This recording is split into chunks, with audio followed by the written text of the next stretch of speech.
Mama, I got bad news, bad news. I've been rolling with some bad dudes, bad dudes. I've been trying to get a bag too. Hello, listeners. Welcome to the Ashes to Awesome podcast, Rising in Recovery. Our podcast provides light, hope, and understanding about addiction and mental health to those living within that life and the people who love them. Today's episode is brought to you by Revolution Recovery, helping men recover and become their best selves through support and treatment. They've been there and they understand.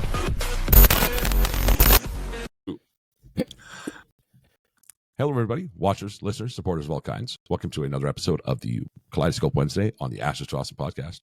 I'm your host, Chuck LaFlange, checking in from Phuket, Thailand at the Yatra Center. And with me in virtual studio on the halfway around the world, I should say, is Ryan Bathgate. How you doing today, Ryan? Oh, hey, friend. I love it. I love it. Just taking we were going to try and keep a straight face for that. We just couldn't do it. Right? So I'm just taking a book in here. How am I doing? Yeah, no, I'm good. I mean, it's game day. Yeah. Dolphins won. Okay. Wasn't too pretty, but yeah. Anyways, it was great. Yeah. Honestly, it's been like one of those weeks that, like, you know, life's short until you have one of those weeks. It feels like, you know. So it's been a very long life. Very just long like, life. oh, you gotta be kidding me. Yeah. So to be honest, like, I felt off. I've been completely out of rhythm for this last week, and I think it's stress induced, to be honest with you. So we've talked about that before, rhythm. What exactly are you saying when you say that? Because I think it's always relevant, right? But in this, you know, let's run with that and see where it goes. Okay, so rhythm is kind of, I mean, if I were to use some linear terms, I would say it is an assessment tool. Okay. Based on how, you know, here's what I know. Like, when I can transcend time and space, I'm in rhythm, and it usually happens because of some kind of elated emotional experience. Okay. But you know what I mean? Like, I have a like deep exaggerated connectable. kind of, yeah. Well, no, I mean, like, not exaggerated. So when I say transcend space and time, it means that I'm so in the moment that there is no yesterday and tomorrow. Okay. You know what I mean? And it comes from a place of, it's really an emotional connectable. And so when human beings connect emotionally, something happens. You know what I mean? Where time and space don't exist anymore. There's just this happening. And it's the only thing that matters. It's a state of concentrated connection. And That's funny. It's to interrupt you there, just briefly. My time here at Yatra is full of mindfulness, meditation, all trying to get to that space. Right, that space, 100%. Right, so you're probably going to see some things click in your head as I talk about this. Yeah, well, I just did. That's why I interrupted. But it's probably going to keep happening because it's such a interesting and fruitful process that people just don't do or don't. I don't know if they don't understand or don't know about, but it does take a lot of phenomenological understanding. And that means conscious study of consciousness. Okay. And so it takes a lot of, because how do I put this? When I'm in rhythm, I have a few things in place. So I can't achieve rhythm until I've been practicing the disciplines of meaningful existence. And so values are important when it talks about finding rhythm. Values are important because it's usually your values that you go to when you're feeling out of rhythm. All right. Okay. All right. So having some self-awareness and understanding of how your reality is constructed is really helpful to get to that space. And then like once we've achieved this, and we know what it's like, because we will leave. No, how can I put it? Okay. Let me ask you this. You know that feeling you have when you have a deep connection with somebody? Like, I don't know, you sounds like you've had quite a few in the last couple of weeks, and absolutely. That transcends time and space. everything is in alignment. Think about where your self-worth is at that point. Your self-esteem is at that it's point. fantastic, It's right? Yeah. Yeah, it's maxing Yeah. out. And so, and then you think about how your values are, because the chances are you just had a connection that was built in vulnerability instead of a fake connection that was built with the vulnerability of a mask, not your own vulnerability. Do you know what I mean? Yeah. Yes, Because I the do, masks actually. we put on, they can have Yeah. variations of vulnerability, but it's not real. It's like fake vulnerability.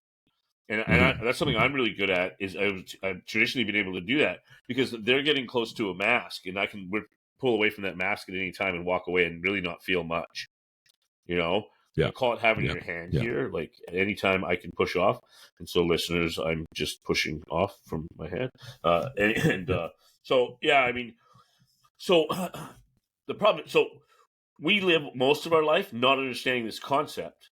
And what happens is we don't know how to process what it is to be out of rhythm. And it's usually an event that attacks our values.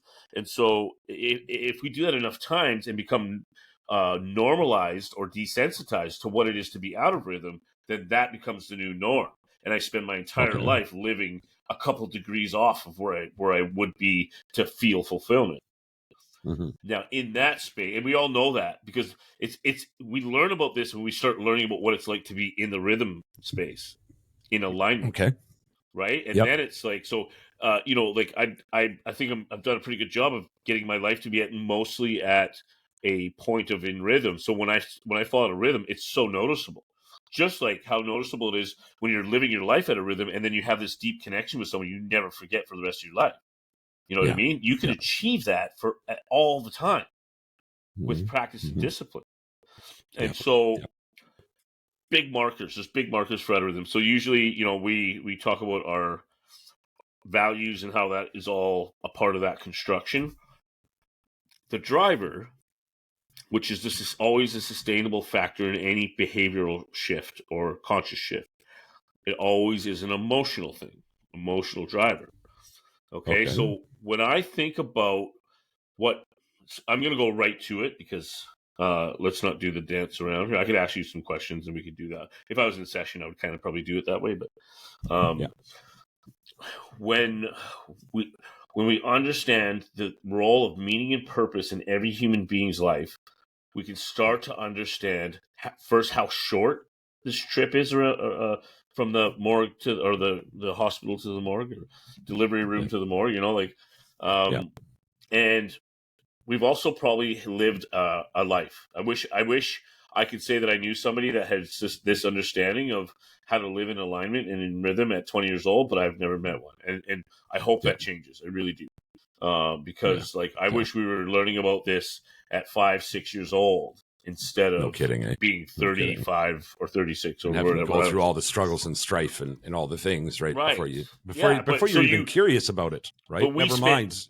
Right? We spent way too much time out of rhythm that it was desensitized. And so to practice in rhythm first we look at, you can tell when you're out of rhythm when you are attracted to negative things. And I'm going to list off the what's called an existential vacuum. Okay, so an existential vacuum is simply it's to live life without meaning. When we have meaning, it's not a knowing experience. It's not a knowledge experience. It's not even a consciousness experience. It informs our consciousness because it's an emotion. Or a feeling. We feel meaning and purpose. Or we feel meaning. Purpose is the bit of they get grouped together, but it's a little different the way I see it anyway. So, so this is a Viktor Frankl concept for anybody that's interested. It's found if you wanted to read. I'm gonna plug his book here because it's awesome. This book changed my life. Man's Search for Meaning. Yeah. So Viktor Frankl. He talks about.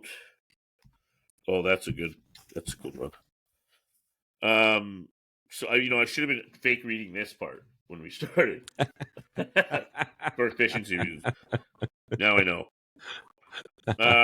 Okay, so the feelings of he calls it Sunday neurosis. which is like Okay. a feeling of deep sadness, like depression, but not sustainable. Yeah. But he's saying that it actually is sustainable, but because it can existential vacuum can turn into a clinical issue. Just to be Okay. clear. So I wish I had that written from my face because you know what? I'm going to go off memory. Yeah. The existential vacuum manifests in boredom. So if you're bored, you're probably lacking meaning. In gossip, in drama, if you're attracted to that, if that's something that you find yourself in all the time, you're probably lacking life of You're a meaning. big Jerry Springer fan. You're probably lacking meaning in your life. I correlated it to cops, watching cops. Like, why would I want to watch people get busted? Yeah. You know what I mean? Right. Like, why am I So watching you're being this? attracted to something negative, Yes. and that's what you mean. The car accident effect. Okay. You know, like So another way it manifests is in like anything. He used the term like deviant sexuality, but that's a little bit old for me. I think it's more it's a pretty judgy term these days. Yeah. But I mean, so like in today's modern day, I would put it towards anytime you feel shame about it, about anything sexual. Like you just watch something weird and as soon as you're done, you slam the laptop shut in disgust. It's literally never happened to me. Right? Either. I don't know what that says about me, if that's a good or a bad. Thinking about it now, you're open-minded. So like that's I think that is like when I hear it in the narratives of my clients, I would hear that and think existential vacuum when shame is put on. And then Jerry Springer, like, why are we watching all these negative things? So we're attracted to the negative and the deficit, and that just compounds that existential vacuum. So in order to like go the other way, which is really if you think about it, if you think about how long you've lived your life in existential vacuum, and then oh my God, sorry, before I go down that road, when I learned about this, I think at the time I went to meetings a lot, and I saw a lot of that in meetings. And when I worked at the treatment center, there was a lot of existential vacuum. And so, you know what? I'm going to interrupt you because it just occurred to me. There's been a shift in the show, in the other episodes of the show, at this show, where I'm no longer interested anywhere near as much in the horror stories, in the in the craziness and the chaos stories, right? Where now I'm much more, and I like to think that the appetite is there for the stories about recovery as a concept and how we're going to continue leading our lives in different ways and how to make a difference in people, all those things. I like to believe that there's more of an appetite for that. I know there's a part of me that knows that accepts that, you know what, there's a huge portion of the population is always going to want to hear the crazy, I was trunked, I was tortured, I was whatever stories, right? But I think that's maybe as a result of what you're saying. So it's exactly more in rhythm now. And what you're talking about is exactly what I'm explaining right now is the process of developing a life of meaning and coming out of existential vacuum. And it doesn't happen with nothing in the human experience is a light switch event. Like it's not. It happens over time and with practice and consciousness and discipline. And so you're doing those things, but it's like you're at baseball camp. It's you're honing skills that you have fun honing. You know what I mean? So it's not work. So when I say practice, it's not. But I mean, it can be intentional. And I think that for me it was certainly like. And then once we're in that state, we've discovered whatever meaning is. Meaning is interesting because there's no like real. I've never heard a definition that really fits what meaning is. So let's look it up. Meaning. I'm having multiple epiphanies all at the same time as we're sitting here talking right now. Say more. I'll tell you. Well, great example. You project what you reflect, right? The conversation that you and I have had. Yeah. So my shift all happens when I'm not enjoying my life. When I was still back in Canada and things weren't going well in my home life. Yeah. I'm like, but there's this appetite for people to hear all this crazy shit, right? Like all these bad things that have happened, and now that I'm in a better place, and I'm thinking about it now, when that shift really starts to happen is the day I decided I was leaving and going to come live a better life. And all of a sudden, what I think the rest of the world wants to see, what I am projecting, is a direct result of what's reflecting back at me in the mirror and how I'm living my life. Right. So there's that. I mean, that's a big one. Yeah. Right? Yeah. That's a really big one. Right. And I was convinced for the first 6 months of this show, I was convinced that those recovery stories and the blood and guts and those were an absolutely integral part, that you would have to have that, in the show. And now that I'm where I'm at and growing and learning, I'm seeing that, no, you don't. You don't need to have all of that. Right. There's not an appetite for people that are healthy. Yeah, right. And people with meaning I guess in their life. We are trying to reach many people, so maybe that understand, reflection, Like, right. I'll just say, draft beer night gets a draft beer crowd, and so the people that are using these tools to put their life together and live a meaningful existence, when you're not in an existential vacuum, it's almost the opposite. I'm almost like turned off by the stories. Now, for a quick public service announcement. One of the best ways to reduce stigma is with education. If you still have questions that we haven't answered on today's show, you can learn more about Together We Can's education group at twcrecoverylife.org. Hey everyone, this is Ryan Bathgate from Kaleidoscope Wednesdays. I wanted to bring a public service announcement to you today about Narcan, or also known as naloxone. These kits have saved so many lives over the years. I can attest for that. Being in the industry for so long, I can tell you, since we've had the opioid crisis declared in 2016, it has saved thousands of lives, and I've watched it personally save hundreds of lives. These kits are small, easy to use. You can keep them in your glove box or in a cupboard in your home, and you never know when somebody's going to need them. If you have a hard time finding a Narcan kit in your area, just email us here at ashes2awesomepodcast@gmail.com. Throw Narcan in the subject line, tell us where you are, and we'll do the legwork to find that for you. If you wanted to send me a question for my Kaleidoscope Wednesdays, again, email ashes2awesomepodcast@gmail.com. We will read that question on air, and I'll do my best to answer it in a comprehensive way. That's all I have for now. We'll go back to the show. Thanks for listening. Yeah. You know what I mean? Well, yeah, I certainly don't want to me, it just brings up memories that I don't really feel like reliving. You know what I mean? Especially in the current situation, right? That kid don't live here anymore. And I got no, I don't care how many units you moved or, how much money you made, and how many girls, and I don't care. To me, let's talk about how we're going to do better for ourselves. I think there's a depletion of intrinsic resources manifesting in egoic appetite. Yeah, right. So to break that down, egoic appetite. Did you say? Egoic. Oh, okay. Yeah, which consequently, David and I have an argument that's not a word. Egoic. Yeah. Well, that's easy. We live in the world of Google. We don't have to do barroom arguments anymore, right? So. Well, I've been liking to keep it going. What does it say? I'll tell you in a second here. Yeah. It simply means pertaining to ego or pertaining to I. Jackpot. Yes, 100%. It is a word. Yeah. There you go, David. And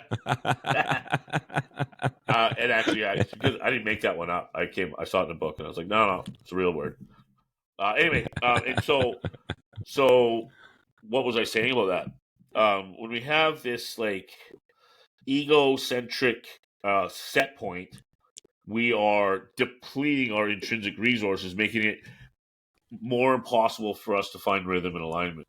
So the lower my resources are, self-esteem, self-worth, self-respect. So when I say intrinsic resource, intrinsic meaning deeply internal, I'm saying self-esteem, self-respect, self-worth as the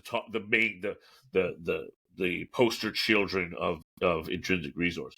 So how do I? So the vacuum then, when you say existential vacuum, Yeah. does that, because those are depleted, is that making room and creating the vacuum, or is the vacuum coming from outside? So the way I what's the with your metaphor here, I see it as it's full.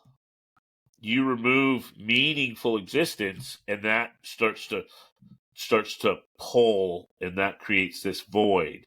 In that, it's pulling everything that thing is made of. So it's deteriorating your intrinsic resources. So when I lose my meaning, that's the vacuum. Is like it creates a space that we try to fill with garbage. And the more we fill it, the more. So it's the vacuum pulling existential shit into it, not so much. It's actually extrinsic things, because we're taught to think that if I get this thing, it's like it's good consumership. If my low self-esteem is here, and this commercial is telling me that if I drink that beer, I get to hang out with those girls. Never happened, by the way. And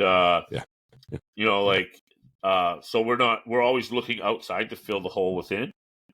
And really the answer is to fulfill meaningful existence. Like, so when I have a meaning, and purpose is the culmination of like the conception of meaning coming into action, that becomes the purpose. When your meaningful becomes actionable, meaning becomes actionable.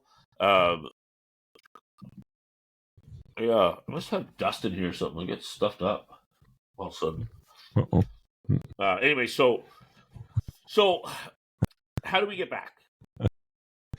Sorry, I just read something. I'm sorry. I shouldn't have done it. I read a comment that just came through on the Happy Bananas page, and I had to laugh. So I couldn't find Johnny Chimpo. We're going to take a quick break right now just to reset and hear a word from a sponsor. We'll get right back to this. So, all right. By the way, what? Fuck's sake. Sorry. By the way, what? Did I say by the way? Yeah. I don't even know why. Banana Group. Oh, Banana Group. Okay, so. Here, we'll come back, and I might as well tell it now that we're here. So it gives me a chance to talk about the Happy Banana Group for a minute. Okay, do that. You know what? It kind of fits in, right? The whole theme being let's have something to fucking smile about in the day, right? So, okay. So we're back from the break, and I guess now that I've mentioned Happy Bananas, Ryan, I better talk about it briefly. Yeah, please do. So, when I got here to Thailand, one of the first things I noticed, I had a banana, within an hour of getting to the Yatra Center, and it was like, holy shit, these are like dessert. They're so good, right? And as is all of the fruit. I had grapes the other day, and I was like, these are candy. It's not even, everything here is just amazing. Because it's picked when it's ripe, or much closer to anyway. So it's a rainforest. I was talking to Lisa and Attica, my co-hosts from the Weekend Ramble, and it had mentioned, like, the bananas are so good. And Attica, of course, is from Indonesia, pretty close to where I'm at now, and says, like the bananas in Canada are like sad bananas. What? And which infers, of course, that here they are happy bananas. Implies. So what I started to do for the weird shit, this is ADHD for you. Clear cut. I get this weird idea, and at like 6 o'clock in the morning, I'm walking around the property here, and there's statues everywhere. And I'm placing bananas on the statues. And I'm taking pictures, and I'm sending them to this little group chat that we're having, which was named Happy Bananas by Attica. Just to give a little giggle, just stupid. Like it's not even. Some of them are a little suggestive, but that's it, right? It's just ridiculous. It's gonna happen when you're dealing with bananas, right? Like it's gonna happen. Yeah. So, and then it was a few days ago now, 4 or 5 days ago, or maybe even a week. I decided I was gonna start a Happy Bananas group. So I'm like, why am I just sharing this little bit of silliness with two people? Actually, what it was is our guest Angie Hamilton from last week's Weekend Ramble. I had her come on. Are into the group chat. And I was like, well, see, but now I want to share it with more people. It's just stupid and funny, and it's something to smile at. Yeah, every I've day. been laughing at it. And right. As you know, and I know, and most of the people I deal with in a day are dealing with some serious shit. You know what I mean? Whether they're therapists or psychiatrists or people with lived experience or whatever, or outreach people, whatever. everybody that we talk to in a day is dealing with some serious shit. Yeah. And I was like, why not just spread a little bit of laughter in a day? So my rule to myself is no, like I don't share any posts from the Ashes to Awesome page or group. I don't do anything with any of that crap. Happy Bananas is just for some ridiculous pictures to smile at in a day. Rules. So anybody that's listening, by all means, go ahead and join, right? I kept it as a private group only so I could control that it was only happy shit happening inside that group, right? Yeah. So find us and join, right? You'll know because it's the picture of the group is a bunch of happy bananas on statues. And Do you know there we are, right? you know what Rule 62 is? What's Rule 62? Don't take yourself too serious; it'll kill you. Right. Rule 62. So yeah. I don't know what the other rules are. What rule is? Okay. No idea. So as we're sitting here talking, a Facebook comment came in. I read it. I shouldn't do that while we're talking, but I'm human. So I look at this Facebook comment, and it's one of our repeat guests, Shan Burness. She had made a comment about something in there, and I was like, "Oh, I thought somebody else was posting a picture finally," because I'm the only person that's posted any pictures in this, and I've just been kind of waiting for it to happen. Right? Well, you have in in comments. Yeah, I posted. Yeah, right. Like commented a couple gifts in the comments, right? Yeah, right. Which are funny and right, but I was like, finally, I'm gonna. Oh, I was kind of sad that it was just her saying thanks for adding to the group or whatever. Yeah. So I said that to her, and she says, and she messaged or comments and said, "I'm at the grocery store right now. Bananas are going on the shopping list." So yay! So that's what I was smiling at. All right. So anyway, that's the Happy Bananas group for you. So yeah, nice plug. And hey, while we're talking early on, Ryan, we did commit. I want to do one more quick thing here. We did commit to talking about Norris, so I don't have to play that punch you in the face with an ambulance commercial. During our so guys. Norris is really close to my heart. It's a system where users in Canada can call in, get registered anonymously, and when they go to use, they can call and either get a call back or they call back in X amount of time. If something went wrong, if they're experiencing a drug poisoning or something to that effect, there's an emergency plan that they help the Norris volunteer create so that they can get them some help, much needed help. It doesn't have to be the ambulances and all the shit that goes with that.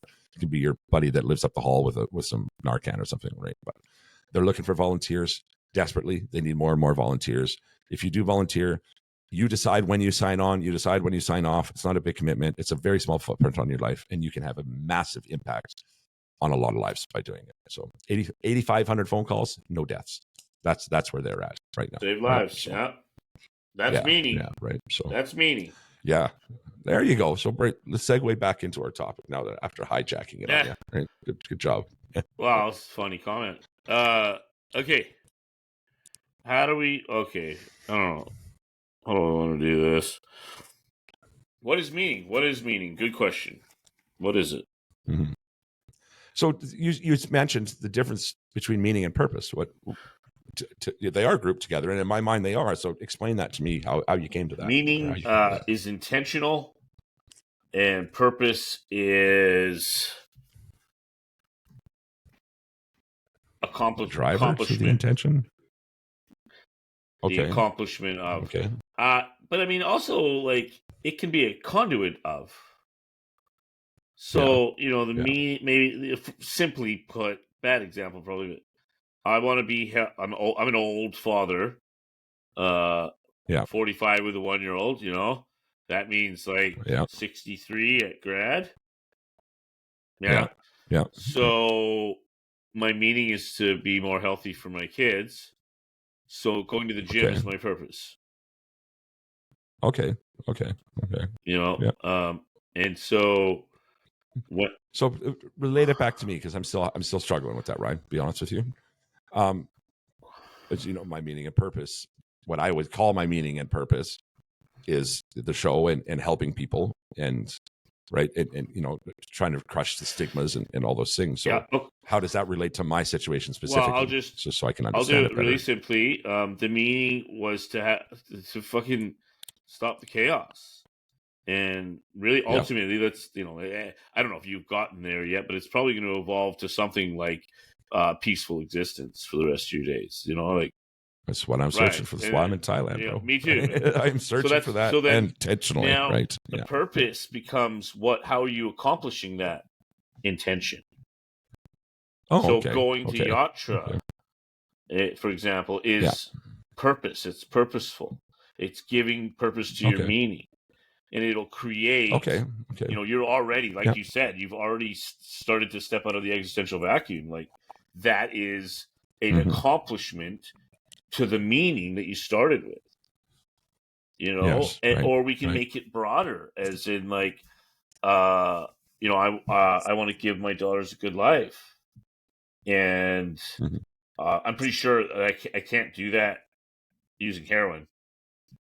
Guys, I just wanted to take a quick minute and let you know what's going on with me out here in Thailand. So I came out here for a for a scholarship to attend a trauma treatment, and it's going really, really well.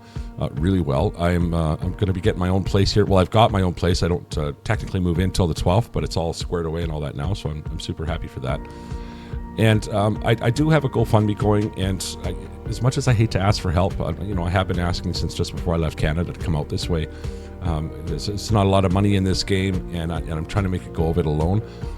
This will be the last month that I'm asking for help, and I do have a GoFundMe page there. The link is down at the bottom of the screen here now. Anything you can do, $5, $25, $100, it could change my life, right? And what that does is it helps me to continue spreading the message in a sustainable way and all that stuff. So I've been working really, really hard at this podcast for a year. I'm really happy to say that, the move to Thailand has put me in a place where I can continue to do that, because back home it wasn't sustainable anymore. The cost of living has just gotten too high. And but I could really use a little bit of help just this last month. So if you've got it in your heart to give, I really do appreciate it. And remember, you are loved. I'm pretty sure. Fentanyl. Yeah, I think that's a safe bet. Yeah. So, I believe what we fight, we empower. And so when I look at like things like maybe a heroin addiction, so I don't think about it. It doesn't fit. It doesn't fit with my meaning. Yeah. You know what I mean? And so I'm not fighting it. It's not, something I've touched in a long time. But so it's not a fight anymore. It's just, it is an inanimate object in a room somewhere. It doesn't have feelings. It doesn't have a heartbeat. It has no control over me. It only has the control that I attach to it. And that's the only control it has. Mm-hmm. It's not like another human being where I can be manipulated and give my control away in other ways. It literally is an inanimate object. All drugs are. So is alcohol. It doesn't have any power. We assign it power. And the addiction would do that. So it's really the coping mechanism. So, you know what I mean? So anyway, my point is that like I think it's important to understand that something inanimate cannot have power over you. You have to give that to it. No. You have to allow that power to happen. Absolutely. And it's such a mind fuck because it's all internal. You know what I mean? It's like freaking, let's talk banana peels, man. Like who is it? Is this a Gavin Mate maybe? Where he says like, if we could all smoke bananas and bananas got us high, then we'd all be our banana peels. Then we'd all be banana peel junkies. Like it's what we attach to it. So if we had things in our system that would attach to banana peels to get us high, then that's what we'd be doing. Whereas, but my point is like and that would not be happy. It bananas. would not be happy bananas. No. What would start as happy bananas? Like the old, right. You know the tale. Started off great. Then it wasn't. It's a good idea until it wasn't. Yeah. So story of my life. Yeah. So I don't know if that makes sense to you. It does. It absolutely purpose does. is how we accomplish the meaning. And so there you go. That's a good way to simplify it, and don't break it down any more than that, because you'll make it fucking harder to understand. Okay, right. So yeah, right. Yes, and it's all long term. We don't think about it in the next week. It's like when I think about living a life full of meaning, I look at my life and what I have from here until I go, and how am I. What is the drivers? And I ask myself this all the time, like, what is driving me? I want to understand that because I want to be able to capture it or recreate it. And so when I'm in rhythm, which means my values all need to be in order, and Mhm. I need to be in a space of choice and freedom. And so, Yeah. it's funny. I was thinking about something else the other night relative to this, about how we oscillate so much from hemisphere to hemisphere. Anyways, that won't fit here, but a good idea nonetheless. It sounds forced. Yeah, it's not. But I was thinking about how, like, because like we are often creative than linear, You know what I mean? Like, and I'm thinking about personality types actually, because I was like, people that are dominant right-sided are awful at paperwork and scheduling. You know what I mean? Like, it's so like, yeah, yeah, yeah. So yeah, You just reminded me I have homework to do for Mike that I still haven't done. Shit. nothing like the last minute. Yeah. Oh man. Right. And I've literally never done homework my entire life, not once. Really?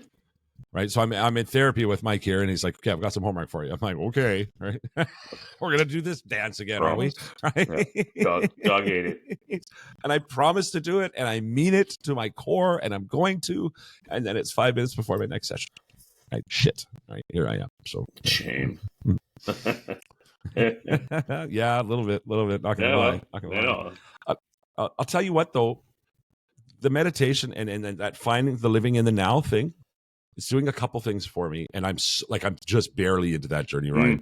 And so I don't want to be the JC guy, or you know what I mean. I'm trying to sound like I have all the answers. But what I'm finding is that, as you know, I struggle with ADHD in a big way, right? Where's my keys? If the monkey show, right? What I'm finding is that it's not bothering me as much when I do those things, because I spend most of my day pissed off at myself, right? Like, and it's that. Somebody said, "Yeah, is it that terrible?" I said, well, if you stub your toe at like a level 6, it's not that big of a deal. If you stub your toe at a level 6 20 times a day, it gets pretty terrible, right? Like it's a shit thing to deal with. So that's how I kind of relate it. Like, oh shit, I'm so dumb, I lost my keys. It sounds like a ridiculous thing to say, or to be like, to let bother you too much. But if you do it 30 times in a day and you let it bother you a little bit, it becomes quite exhausting. The body of work, right? Right? Yeah, so, I totally get it. And like, yeah. But I mean, so that living in the now combined with some CBT, right, has helped me to, like, I don't get as angry at myself for it, but as well, the chaos goes away. The chaos goes away when you can do that, when you're just like, let me ask you something. Fuck everything else. What do you think the opposite of chaos is? Organization. Yes. Right. I'd say harmony, synergy. Nope. Harmony. Okay. Yeah, that'd be better. That definitely. Or peace. Right. So, yeah. What was the meaning? Yeah. You know what I mean? Right. So like, yeah. It's all has a lot of texture when you apply it to your life. And this is what I mean. Like, the thing about meaning is it's hard to define, because it's a fingerprint.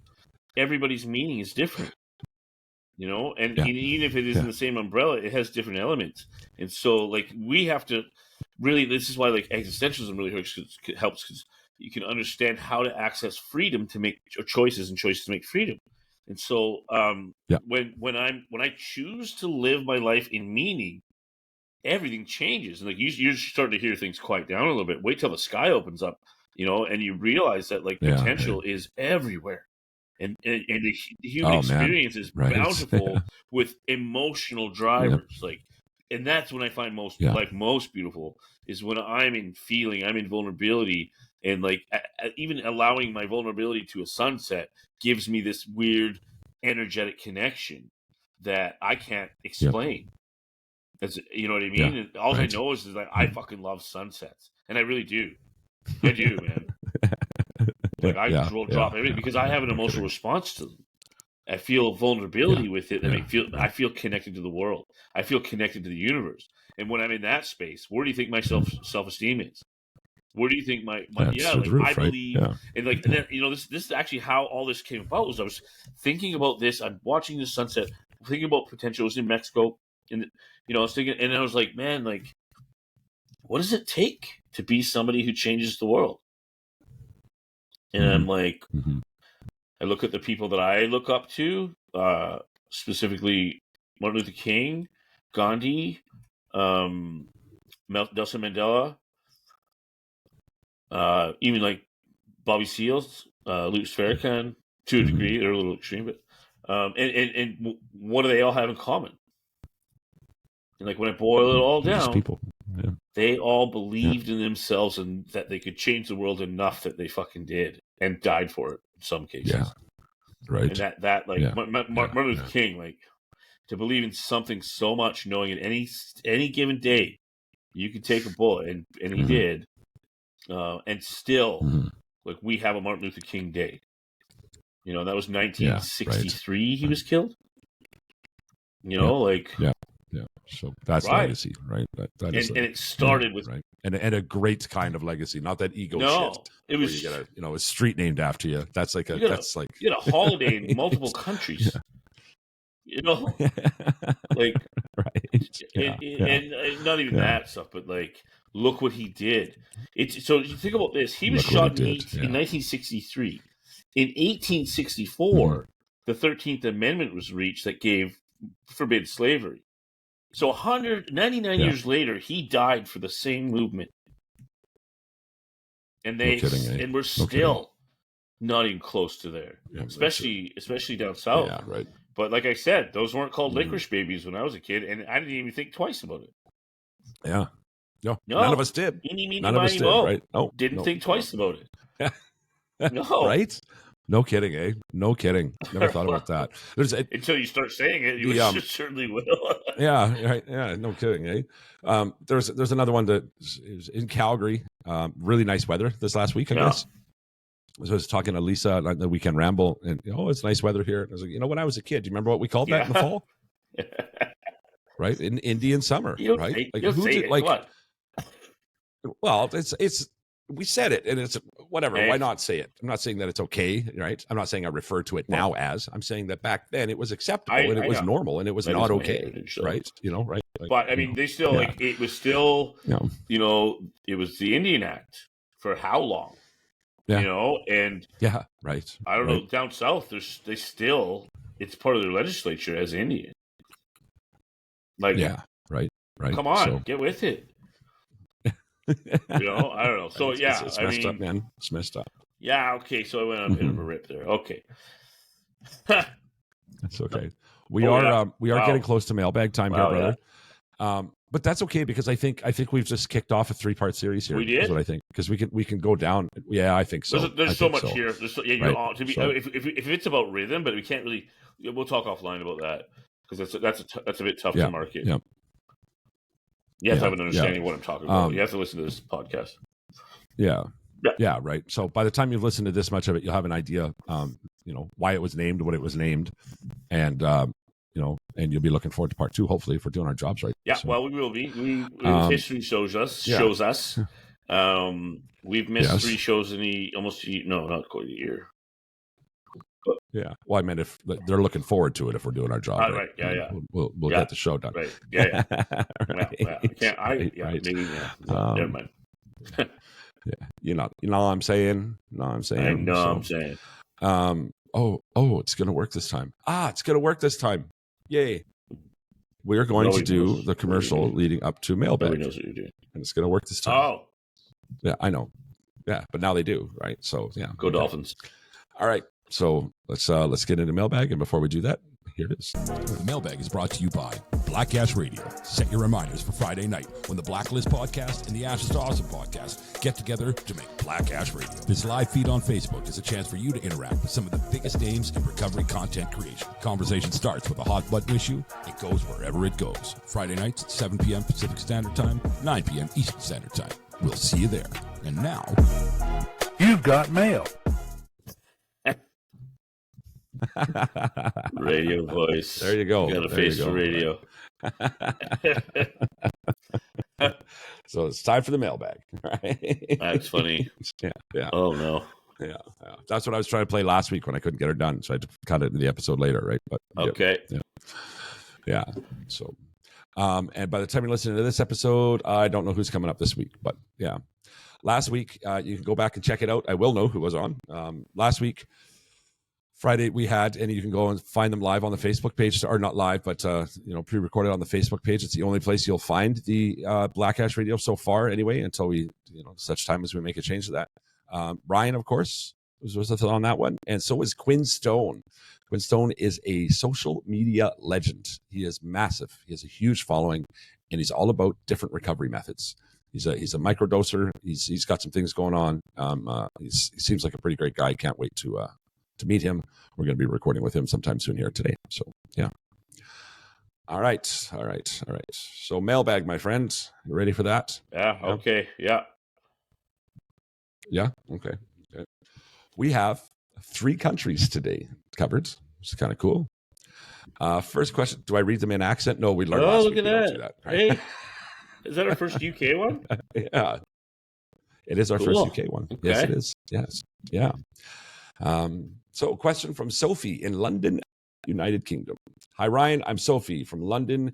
In my recovery journey, I've often felt that overwhelmed by the pressure to bounce back quickly. How do you suggest dealing with the internal and external pressures of recovery? And what are some realistic expectations one should have during this process? Bounce back quickly. Thank you, Sophie. Thank you. I don't know what that means. Well, I think it's, if you think back to early recovery, and your days when that was your mission in life, I think it's an expectation where, it's tough. It's tough to be broken. It's tough, like when you're sober and all that, because you just want things to get better now, right? And there's a lot of work. It's like I'm a year into it, man, and like I've still got a lot of work to do. So I think that's okay. Okay. So how? Okay. So we kind of talked about this actually. Like, the way that I would look at this is, whose journey is it? First of all, yeah. I would qualify the pressure. So so the pressure physics, a constant force against a lack of space creates pressure, right? And so life is a constant force. Yet we can often the pressure is actually perceptual. So I would qualify to say that it's my life that I'm living, and I make the rules here. Yeah. And your opinion of my journey needs to be qualified. And so that's why I would say like people have to earn the right to hear my story. That's a Brene Brownism. What are these what are you bouncing back from, and like whose timeline is this? Because you can own your own life timeline, and you can stand in your own truth, and it helps build your self-worth and your identity. And so when I'm like, and I know how that is early on, and I wish I would have learned this early, because what I did was I took those pressures and I kind of excelled at them, but it was for the wrong reasons, and that ended up turning out to be an empty endeavor. Where like the real work I needed to do, it wasn't about how many sponsees I had, or my ability to always say that I'm good, which is a crock of shit. Yeah. And these are the pressures of like, and we see like, if shame or in comparison is an agent of stigma, then we're constantly, if comparison is an agent of shame, then we're constantly feeling less than, because what do? Like, what's the first question? How much time do you have?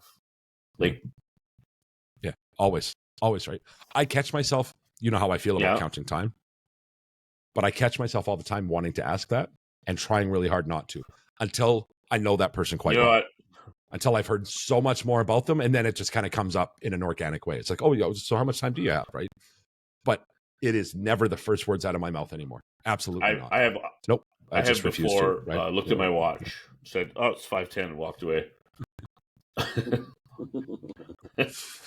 Right, there you go. And again, I think you said it right. Who has the right to hear your story? Who earns that right? You know what I mean? So once I know you quite well, how much time do you have, right?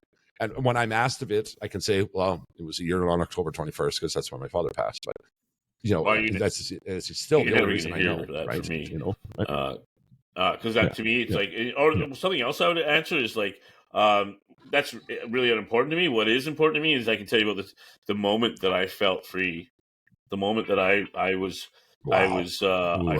felt I could stand in my own truth, like which was not the day that I put a fucking drug down. You know what I mean? Or even in that first year, or even in that first try. Never mind that, And so, like even it's all like okay, locus. Locus. Our control mechanisms, what we control. Yeah. I'm learning. I thought everyone in the world knew that word. Okay, it is effort, commitment, environment, and perception. Bit of an inside joke there, folks. But So yeah, okay. this would fall underneath the realm of perception. Your expectation Yes. of me Yes. is your problem, not mine. Yeah. It's not my problem to fix. You know what I mean? And so, like, 100%. Right. So quickly is to who? yeah. Like, Right. according to who? What? Quickly. Who's making the rules that I have to be at a certain place at a certain time? Well, I need my step 4 done by this time, or 5 done by this time, or whatever. Like, who's making those rules? Because honestly, it's my life, and I'm the only person that gets to make the rules. I like some of other people's rules, and I use them. And I hope that's a flattering moment. Yeah. But it's because I chose to. Not because I didn't choose, and I let my low self-esteem history decide for me that what you think matters, or what I think you think matters. Yes. Because I'm probably not asking questions either. Yeah. Right. So right. So the pressure is it's subjective, and it is part of our ability to create perception. So I would shift the lens, and I would be kind to myself. I would be proud of myself. I would be 100%. strength-based. Yep. I would not listen to anybody else's expectations, and I would think about my expectations. I would set my expectations, turn them into goals, allow myself some space as a human being to fuck something up, and I would do my best to reach that goal. Treat yourself like you would your Thank best you. friend. Yeah. It's a Rheinism. Yeah. Right. 100%. It is a Rheinism. Yes, it is. Okay, let's move on to the next one, buddy. All right. Thank you, Sophie, for that, and thank you for listening. Thanks, in from Sophie. London. And, thanks for being our first international. Yes. Well, the U.S. is international too, right? So, Oh, yeah. Fall into that. Yes. So for our second international question of the day, like what I did there. Question from David in Chicago. I just love saying Chicago. I like saying Charlene. USA. Hello, Ryan. This is David from Chicago. I've been sober for a year now, but I still face a lot of stigma from people who learn about my past struggles with addiction. How can I navigate these situations in a way that educates others and reduces stigma around recovery without feeling like I'm constantly defending my past? Can I take a stab at this one? Don't defend your past. Don't feel like the need. Who the hell do you need to defend your past? Earn the right to hear your story. Right. But, yeah. Right. I think that your last answer. Well, almost no, answers hold this on. one, No, but continue. No. I don't mean because to take away from David. The first thing I would challenge David on is how are you creating that identity that people are absorbing? And my name's David. I'm an addict is one way. And I bet you if we go to recovery communities and you ask how many people their identity relies upon those rooms, those church basements, then most of them would say no. But the reality is, I would say a strong percentage of people, their identity is being an addict. 100%. In recovery. Mine has been for quite a while myself. It was until recently with the, getting rid of that existential vacuum that I've really started to not. These those extrinsic fillers that we try to fill and replace meaning and purpose. And how are you setting yourself up to be? Are you walking around telling everyone that you're an addict because you're going to get stigma? And I'm not saying that you need to change, David. The world certainly needs to change, without a doubt. But what are you doing to perpetuate an identity that people that's more true to you, that people can absorb, instead of this I'm an addict and then talking about your life as a drug addict? Like you're gonna face stigma. Absolutely. And then when we find that part out, then you can be an agent in the shift of the social tapestry to change the way people are seeing it. Yes. And then have they earned the right to hear the story? Like, you know what I mean? And you assign power. So whatever is bothering you, you probably let it in. You probably invited it in. You probably said, "Get in here. I'm feeling too good. I need some chaos in my brain. So come on in. Here's a bunch of power. And go run amok. I don't feel like sleeping tonight.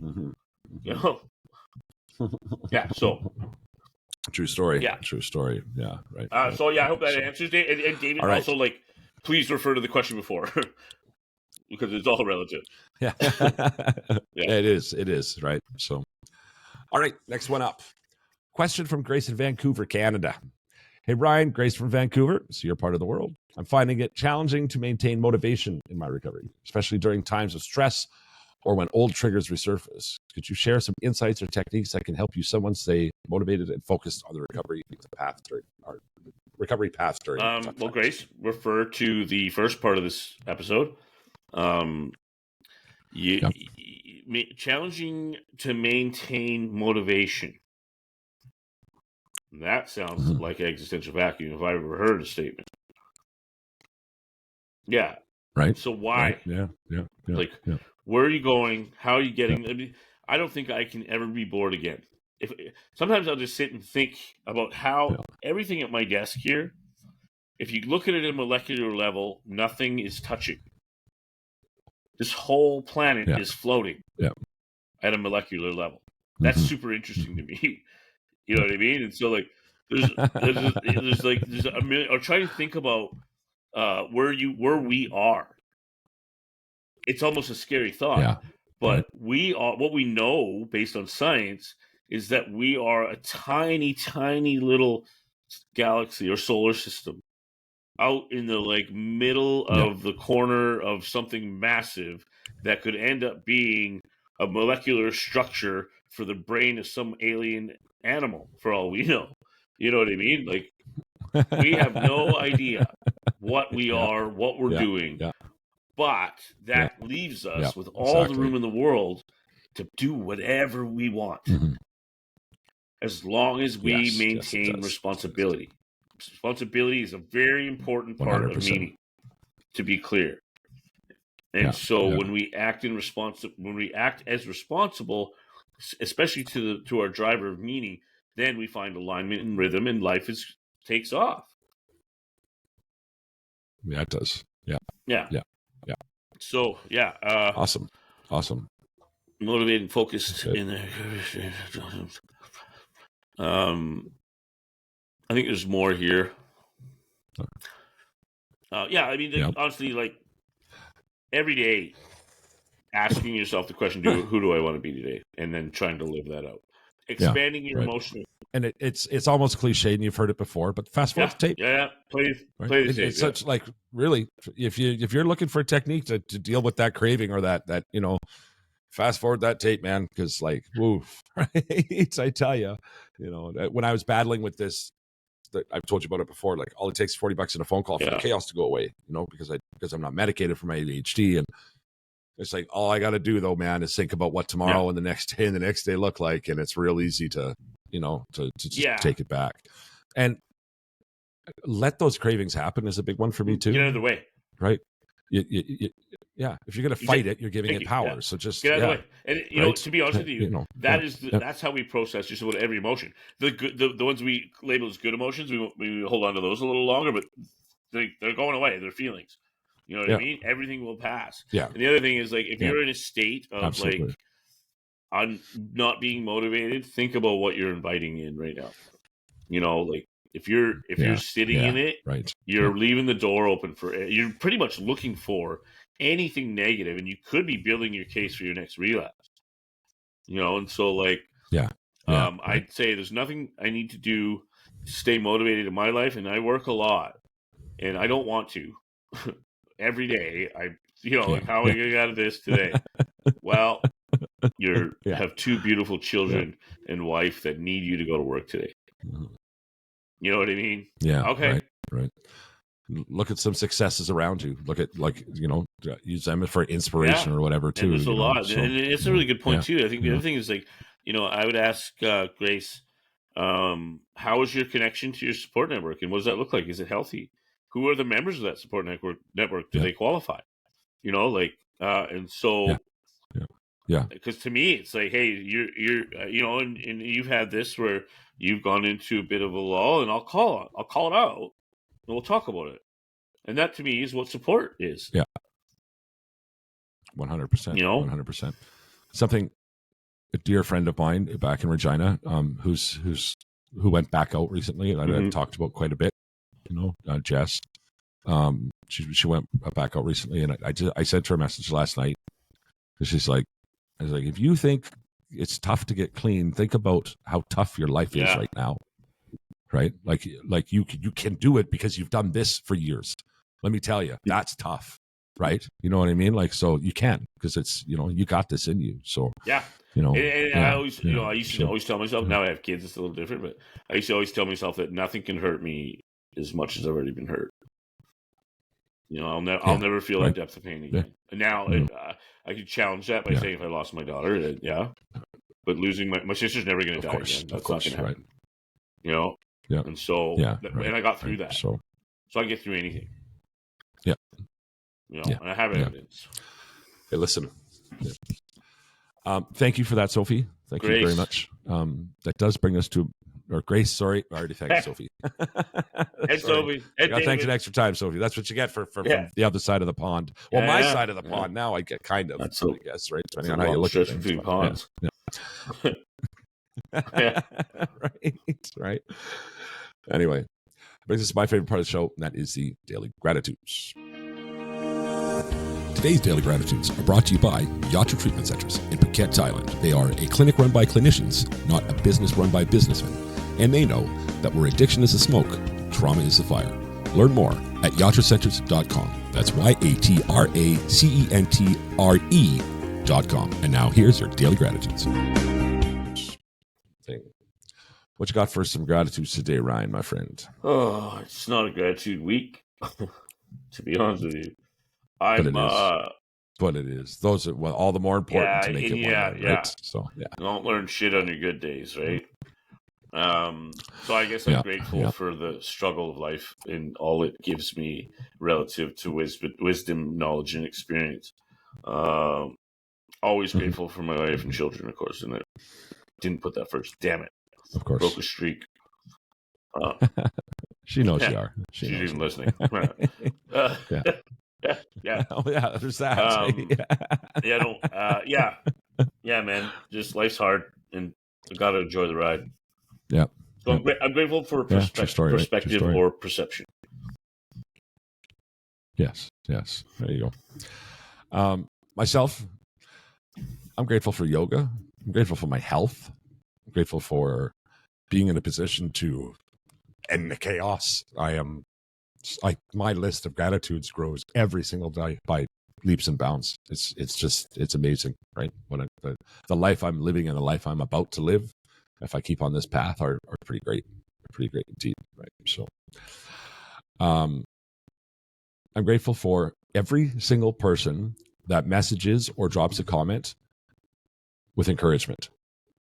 I got one randomly from a buddy's wife who I've never met before. She's like, my husband, so-and-so today, and I just, she had a comment to make about my last vlog. And she said, and I just want you to know what you're doing. It's great, and it's awesome. And I'm proud of you, right? Every one of those things makes a big difference, right? Like it's a driver for me, and it's pretty cool. So, I'm also grateful to every single watcher, listener, and supporter. You guys are amazing. You're so amazing, right? As I share the vlog, it feels egotistical of me sometimes. But whatever, I'll bathe in it for a little bit. I'll bathe in it for a bit because it's nice. It's nice to get those words of encouragement and all that stuff, right? Yeah. What's that? And you used it right. Dumb it down, hey. There you go. All right. Well, if we can get everybody to listen for 8 months, right. All right. Anyway, the argument continues. Okay. And lastly, and most certainly not least, I'm thankful to every single person that likes, comments, shares, supports us in any which way that you do. Anytime you do any one of these things, you're getting me a little bit closer to continuing to live my best life, and that is to make a humble living spreading the message. The message is this: if you're in active addiction right now, today could be that day. Today could be that day that you start a journey that goes the rest of your life. Reach out to a friend, reach out to a family member, call it a detox, go to a meeting. I don't really care. Just do something to get it started because it is so much better than the alternative. And if you have a loved one, who's still suffering an addiction right now, just taking the time to listen to us, maybe just take a minute out of your day and text that person. Let them know they are loved. Do not assume they know they are loved. Let them know. That little glimmer of hope. Oh, use the You're words. loved. That little glimmer of hope just might be the thing that brings him back. I went and messed with it on Was myself, me. and then yeah, Was me. Right. As soon as I change it up.